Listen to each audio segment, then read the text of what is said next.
Hey friends of our Master Jesus, here we are to read Genesis 19. Last chapter we saw that some angels visited Abraham. Two of them were angels and one was the Lord. The two angels will leave Abraham as they were together in last chapter, and they are going to Sodom. I think that it is better to do some comments along the reading. Let's test this way. Let me know if it was better. Not to spill the beans in advance, like before everything happens, as I did the last time. I'm sorry. Okay, let's read, and as we read, I will say some things. Genesis 19. The sinfulness of Sodom. When the two angels came to Sodom that evening, Lot was sitting at the city gate. As soon as he saw them, he got up and went to meet them. He bowed down before them and said, "Sirs, I am here to serve you. Please come to my house. You can wash your feet and spend the night. In the morning you can get up early and go on your way." So here he's showing hospitality as Abraham did. Remember? Continuing. But they answered, "No, we will spend the night here in the city square." He kept on urging them, and finally they went with him to his house. I think that Lot was aware of what could happen if those two persons, angels in flesh, could be submitted to if they stayed in the square. Pay attention. So I will read verse 3 again. He kept on urging them, so he insisted, and finally they went with him to his house. Lot ordered his servants to bake some bread and prepare a fine meal for the guests. When it was ready, they ate it. Before the guests went to bed, the men of Sodom surrounded the house. All the men of the city, both young and old, were there. Can you imagine? They called out to Lot and asked, "Where are the men who came to stay with you tonight? Bring them out to us." The men of Sodom wanted to have sex with them. Yeah, this is an example of how wicked those people were. How God should be angry with so many sins.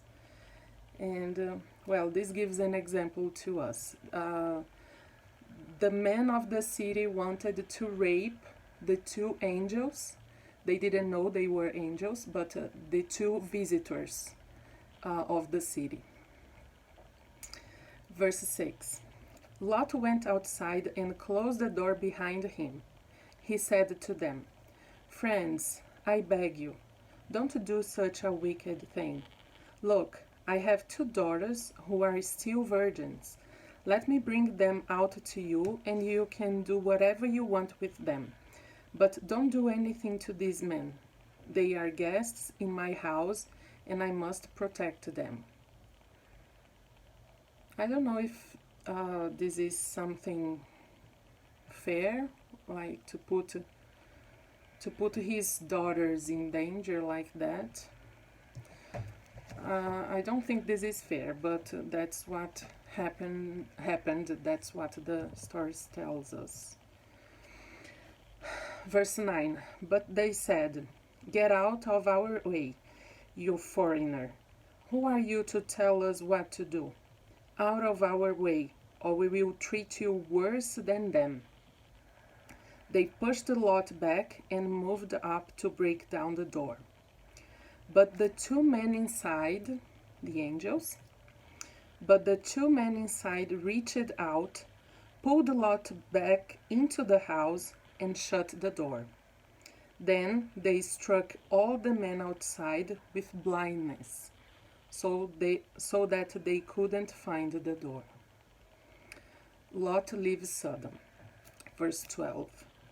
The two men said to Lot, "If you have anyone else here, sons, daughters, sons-in-law, or any other relatives living in the city, get them out of here, because we are going to destroy this place. The Lord has heard the terrible accusations against these people and has sent us to destroy Sodom." Then Lot went to the man that his daughters were going to marry. Can you imagine Lot did this? He offered his daughters that were engaged. Verse 14. Then Lot went to the man that his daughters were going to marry and said, "Hurry up and get out of here. The Lord is going to destroy this place." But they thought he was joking. At dawn, the angels tried to make Lot hurry. "Quick," they said, "take your wife and your 2 daughters and get out, so that you will not lose your lives when the city is destroyed." Lot hesitated. The Lord, however, had pity on him, so the man took him, his wife, and his 2 daughters by the hand and let them out of the city. Then one of the angels said, "Run for your lives. Don't look back and don't stop in the valley. Run to the hills so that you won't be killed." But Lot answered, "No, please don't make us do that, sir. You have done me a great favor and saved my life. But the hills are too far away. The disaster will overtake me, and I will die before get there. Do you see that little town? It is near enough. Let me go over there. You can see it is just a small place, and I will be safe." He answered, "All right, I agree. I want to destroy that town. Hurry, run. I can't do anything until you get there." Because Lot called it small, the town was named Zoar. So Lot, I don't know what happens to these people, because they don't trust what God is doing. They don't trust. God sent these 2 men, angels, to protect them, and Lot just don't believe he will have time enough to run and escape from the destruction. Well, but the angels agree, and he goes to a city near, which is called Zoar. Okay, verse 23. The destruction of Sodom and Gomorrah. The sun was rising when Lot reached Zoar. Suddenly the Lord rained burning sulfur on the cities of Sodom and Gomorrah, and destroyed them and the whole valley, along with all the people there and everything that grew on the land. Do you remember that God did this same thing but with water? Yeah, the flood. Verse 26. But Lot's wife looked back and was turned into a pillar of salt. When we are running away from something that is harmful for us, and God is setting us free from destruction, from sin, from wickedness, we just go away. We don't look back. And the angels warned them, "Go away and don't look back." But Lot's wife did that, and she turned into a pillar of salt. Let's just go and leave whatever is in the past and live our lives. Just leave these horrible things behind. Just go ahead, obey God, and be happy and be saved, you know? Verse 27. Early the next morning, Abraham hurried to the place where he had stood in the presence of the Lord. He looked down at Sodom and Gomorrah and the whole valley and saw smoke rising from the land, like smoke from a huge furnace. But when God destroyed the cities of the valley where Lot was living, he kept Abraham in mind and allowed Lot to escape to safety. The origin of the Moabites and Ammonites. Because Lot was afraid to stay in Zoar, he and his 2 daughters moved up into the hills and lived in a cave. The older daughter said to her sister, "Our father is getting old, and there are no men in the whole world to marry us so that we can have children. Come on, let's get our father drunk so that we can sleep with him and have children by him."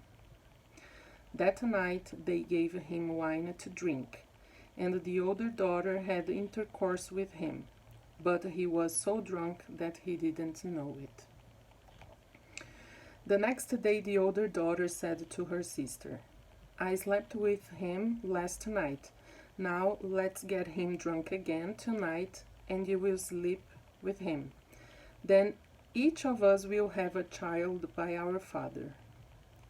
I imagine these two daughters thought this because they saw how huge was the destruction, and they imagined that the whole world were destroyed.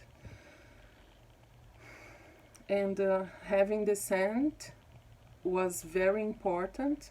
It is still important today, but there was a special meaning in this time. So for that reason, these 2 girls, these 2 ladies decided by doing this thing. Verse 35. So that night they got him drunk, and the younger daughter had intercourse with him. Again he was so drunk that he didn't know it. In this way both of Lot's daughters became pregnant by their own father. The older daughter had a son, who she named Moab. He was the ancestors of the present-day Moabites. The younger daughter also had a son, whom she named Benamni.